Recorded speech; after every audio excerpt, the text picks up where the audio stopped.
लोकशाहीचा बुलंद आवाज रिपब्लिकन वार्ता महाराष्ट्र। परभणी शहरासह जिल्हाभरात अचानक आज सकाळच्या वेळेपासून रात्रीपर्यंत पेट्रोल पंप वाहनधारकांची झुंबड उडाली असल्याचे चित्र पाहायला मिळाले। पेट्रोल पंप 2 दिवस बंद असल्याची कुजबूज सुरू असल्याने पेट्रोल पंपावर रांगाच रांगा लागल्या आहेत। पेट्रोल दर वाढणार की कमी होणार याची भनक ग्राहकांना लागतात पेट्रोल पंप धारकांची झुंबड उडाली। नवीन वर्षाचे स्वागत होताना केंद्र सरकारने पेट्रोलच्या दरात उतार होईल असे संकेत दिले, मात्र याचा फटका पेट्रोल पंप धारकात होतात।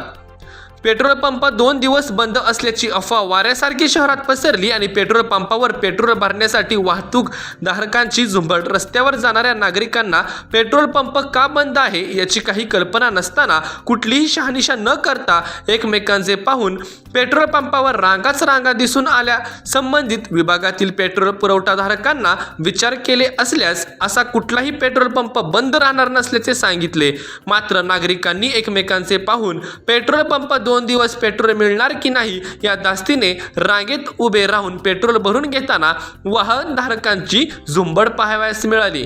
रिपब्लिकन वार्ता महाराष्ट्र न्यूजसाठी पूर्णा परभणी प्रतिनिधी सय्यद सलीम सुहागनकर।